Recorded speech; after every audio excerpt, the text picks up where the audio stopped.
2.9 million Kenyans.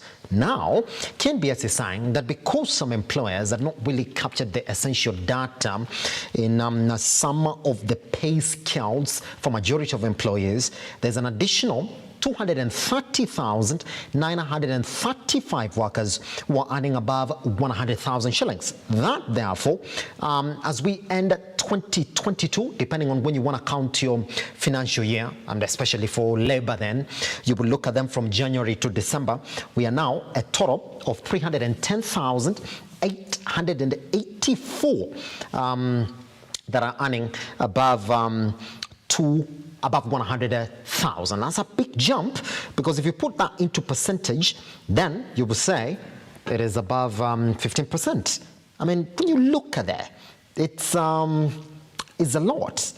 That's big, because now we're talking about 358,883, and 48,000 more then have joined this rank of those who earn above 100,000. We do know what that means, that indeed, if you are then viewed as one who earns above 100,000 shillings, you're paying more in terms of pay, you're paying more in terms of NHIF contributions, according to some of the draft laws that are going either to see the light of the day or not see the light of the day, depending on how the government gets to look at it. It's really meaning that indeed then, majority of these guys, the 48,000 more, their lifestyles have increased, their expenditure power is also improved, meaning that the economy again is contributing more than to what this particular number is able to do. That's a lot. That's a lot. Now, if you want to know the rest of them, those earning between 50 and 99,000 rose to 633,368 to 1.25 million. That is as of December. All right. Now, if you look at those earning above 100,000, they actually did continue to rise even when we were fighting the COVID-19 pandemic, indicating the majority of us went back to our employers and asked them to give us more, because the COVID-19 pandemic then was also hitting us left, right, and center. You can actually see where we are. This particular data, you want to read it, then just head over to the KNBS brief on the website. You can get majority of this report, but right here on Look at Business, we shall be putting it into proper perspective for you. Now, things that are happening right now is that the PSs are now officially back in our office. That is another story for another day, because we do know exactly what has essentially gone around that. Good news is we're talking about salaries. Kakuzi PLC has also offered workers an 18% salary increase in the last 2 years, probably contributing more to this number that we're talking about here from 2020 to 2022. My name is Simba. Elijah Charles Kiage again. Let's now cross over to the newsroom and see some of the biggest headlines that are rocking the business world.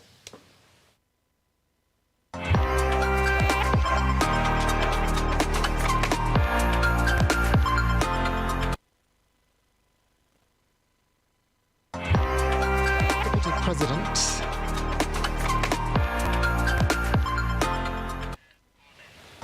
welcome back. Deputy President Rigathi Gachagua has reaffirmed Kenya Kwanza's plans to review the judiciary's budget with an extra 2 billion shillings every financial year.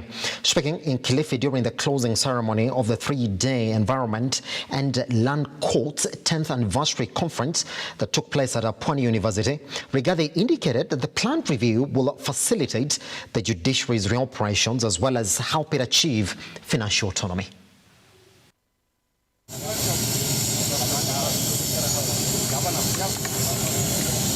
Again, the President and his new government committed to review the budgetary allocation to the judiciary by giving the judiciary an extra 2 billion shillings every financial year for the next 5 years.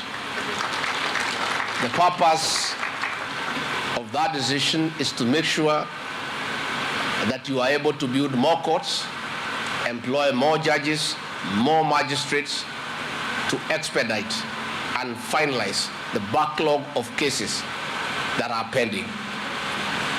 Justice delayed is justice denied. Immediately the president was sworn in, he gave an executive order for the to operationalize the financial autonomy of the judiciary, to give the judiciary financial autonomy so that you are free to dispense justice without being twisted by any other arm of government. The highlights of the community.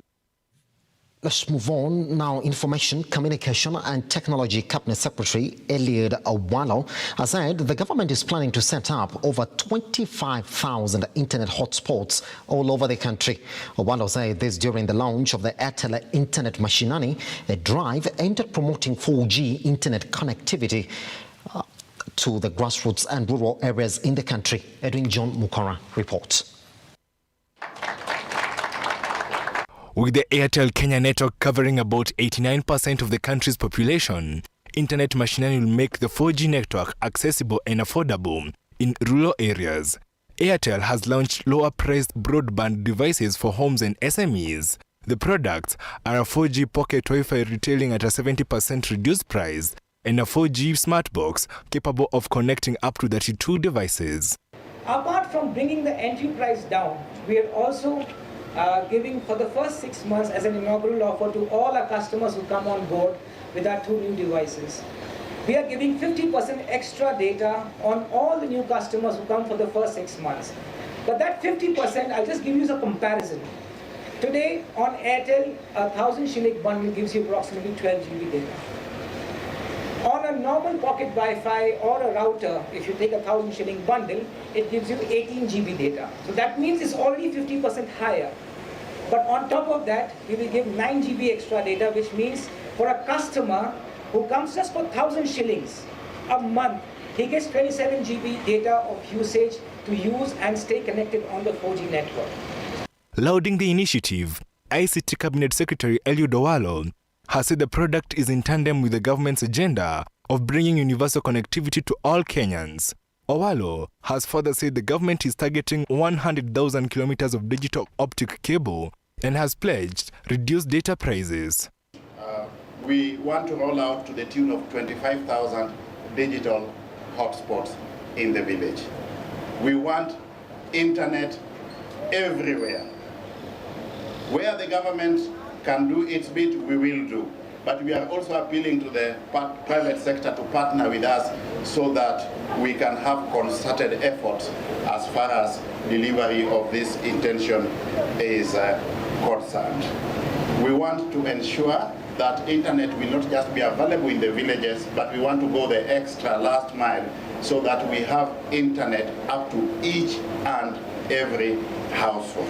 On his part, Communications Authority of Kenya Director General Israel Chiroba has said that every Kenyan should be included in the digital economy, and their aim as the regulator is to facilitate accessible and affordable internet for all. So Airtel Mashinani basically meaning that we are going to the masses.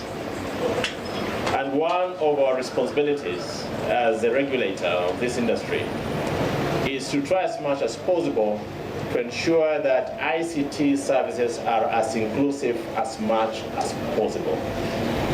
So I know, Waziri, you will talk about the digital economy. On our end, we want to support what we call the inclusive digital economy. And an inclusive digital economy means that every citizen in this country, regardless of the economic status, must feel part and parcel of a growing economy. For Look Up Business, Edwin John Mukora. John Mukora with that story. The Electricity Association of Kenya, ASAC, has called on the players in the electricity sector in Kenya to work together and are pushing the government to open up the sector to more private players in the country. Speaking during the 3rd anniversary celebrations for ASAC in the sector, the government, through the Energy Regulatory Authority, has reaffirmed the government's commitment to creating a legal framework to draw more players to the national grid so as to realize market-driven tariffs in the country. Asanteni sana. The Electricity Sector Association of Kenya, celebrating 3 years of existence in the energy sector in the country, has brought together players both in the private and public sector in the country to have conversations around how Kenya can achieve its energy goals as envisioned in Vision 2030. With the energy sector a key driver to Kenya's economy, conversations around democratizing the space to allow private players to plug into the main Kenya power grid have never made it to policy level. This, the Energy Regulatory Authority, APRA, says will be realized soon. For now, the status quo remains as systems take shape in the background to draw in more players into the KPLC grid. We just need a bit more time to develop the system, and then you'll be able to sell to me as my neighbor, and I'll be able to sell to you. But until that point, while we're still centralized, we don't want that to run amok and have everybody selling to Kenya Power, and then they have no one to sell to. So we're trying to control that relatively. Kenya Power, that has for a long time been questioned for their losses in a sector they play almost as monopolies, has come out to defend its results, indicating that the last mile connectivity program by the government continues to put stress on the existing systems. With the increased connectivity, our losses are increasing. Yeah, our system losses are increasing because the expansion was not done in a way that took into consideration the technical specification as that was being done. And so even as people argue out and complain KPLC losses are high, let's be very careful because KPLC is trying to reach as many people as possible, and there are certain consequences that follows that particular effect. KPLC has also called on Kenyans to bear with the recent increase in power tariffs across the country, saying the recent review in power rates in the country are meant to give KPLC more capacity to deliver on their mandate without interruptions. That 1 unit of power can support you if you are just doing the ordinary basic things. You can imagine 25 shillings supporting a household of 5 people. Them doing everything. We spend 25 shillings when we are talking on phone for less than how many minutes? And we don't complain. If you look at the cost you spend on your mobile phone, we spend 10,000, 8,000 as an individual.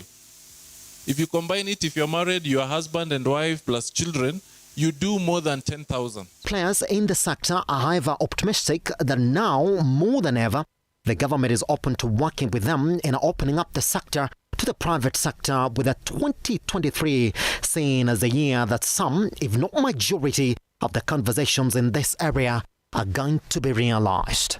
Yes, there is. They've set up a EV dedicated office, and we're working with them to get extra special help on site identification and just engineering help to spec out what we need.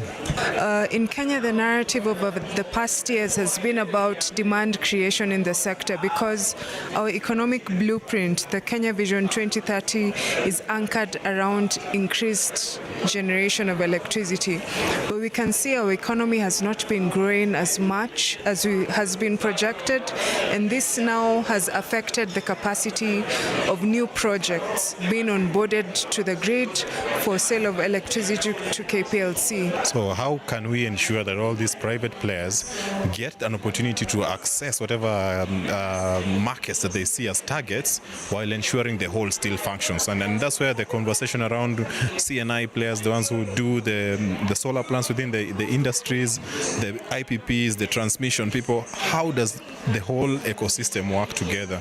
And it's really a conversation that is beyond any one organization in the sector. The biggest takeaway from this particular meeting has been how the national energy sector cake can be shared properly within the public sector and the private sector, and whether Kenya is up to speed with meeting the energy goals by 2030 is also a conversation that has come to the fore. For Lookuptv Business, Simba, Elijah Charles Kiage.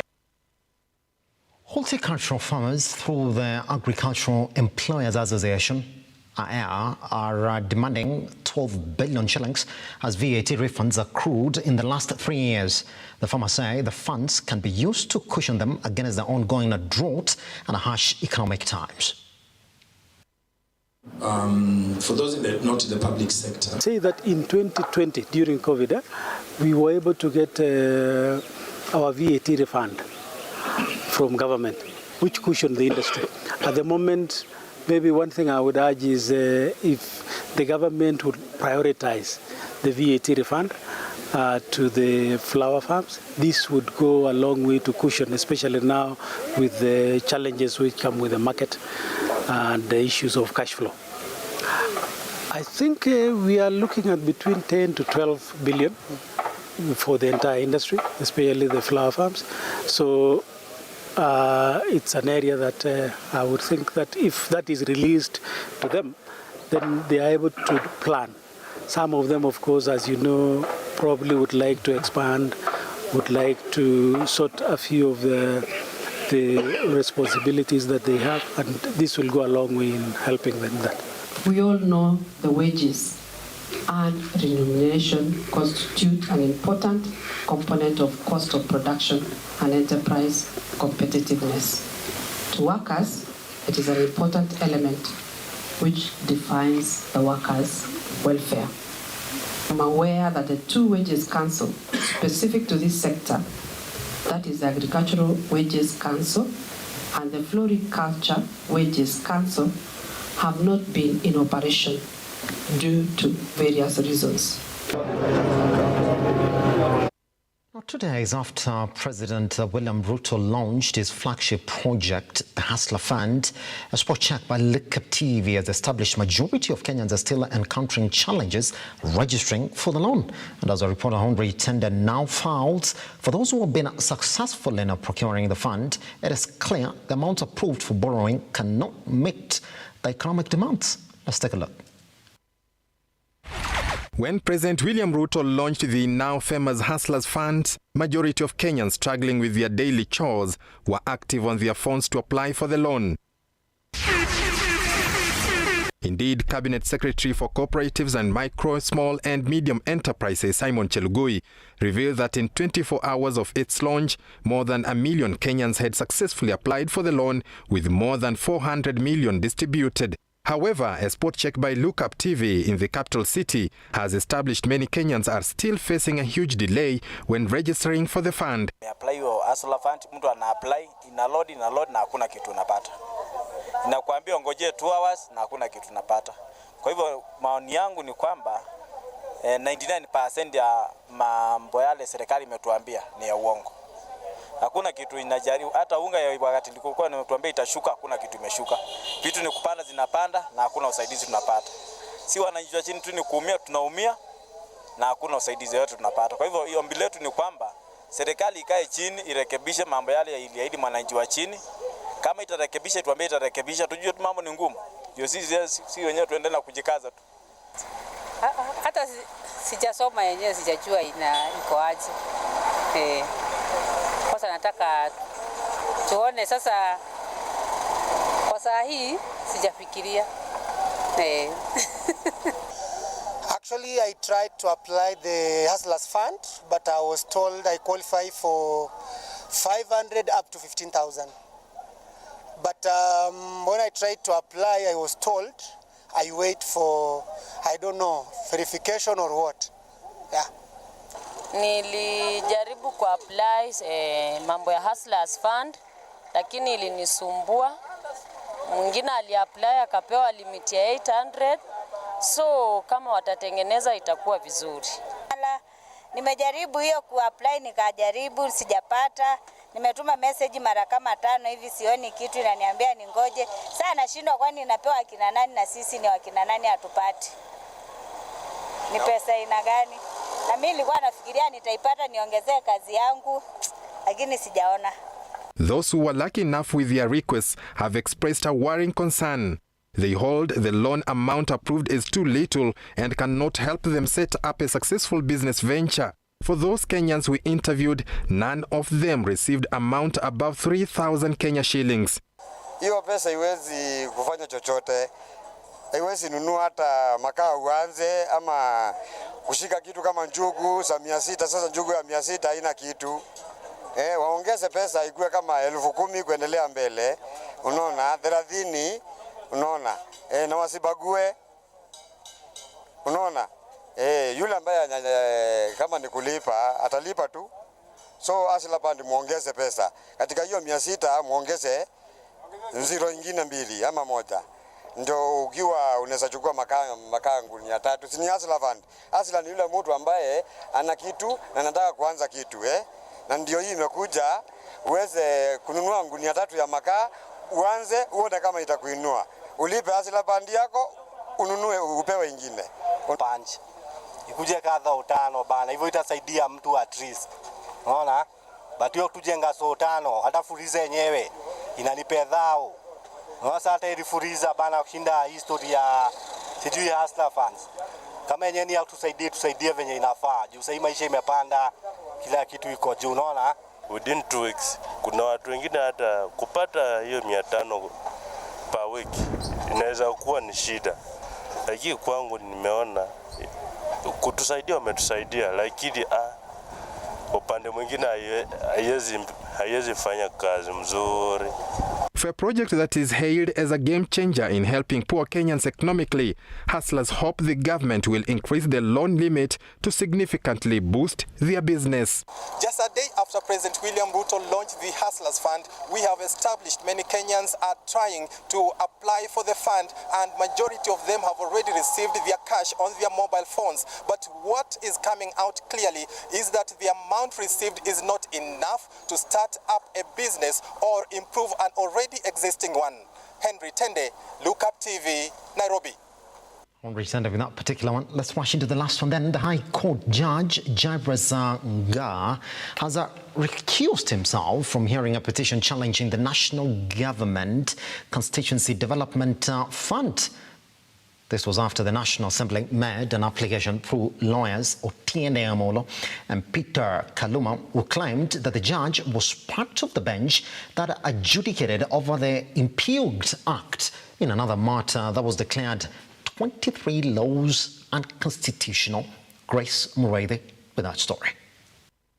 The suit challenging the quashing of the legality of the CDF after the Apex Court termed it null and void in its entirety on Thursday took a fresh twist. This is after Justice Jairus Nga recused himself from hearing a suit that challenges the 2015 National Government Constituency Development Fund Act. This has come about when the National Assembly filed a petition through attorneys Otiende Amolo and Peter Kaluma, who alleged that the judge was a member of the panel that decided on the contested act in a separate case in which 23 laws were found to be unconstitutional. The parties who are seeking to join this matter are going to be prejudiced if this matter will proceed today without their participation. And secondly, my lords and my lady, a slight look at the court order. The order was given by one judge as opposed to the 3 judges, and therefore we feel very strongly that it ought to have been considered by the entire bench before matter takes a turn. And finally, my lords and my lady. Despite his decision to recuse himself, Justice Nga has acknowledged that he presided over the bench that invalidated the 23 laws, stating that he might find himself in an uncomfortable position where he might reconsider his decision unintentionally or find it challenging to reverse it. Of the welfare of the people in the constituencies. Number 2, my lords and my lady, most of the councils who are to join this matter were elected on the 8th of August 2022. And therefore, this matter came before them when they joined Parliament. The matters were brought before them, and after conversing, they decided there is a gap in which they need to come and cover. and more so because they represent the people. This has come after the National Government Constituency Development Fund Act 2013's fate was sealed when the Supreme Court ruled it unconstitutional in August of this year. The act, which was passed in 2013 and amended in 2015, was declared illegal by the Supreme Court judges. Grace Murithi, Lookuptv. A total of 20 million.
That's exactly what we had for you on our Look Up Business today. Join us online at Lookuptv across all your social media platforms. I am at Kiage Simba. I'll see you next week, definitely, for more round of business. Good afternoon. It is, yes.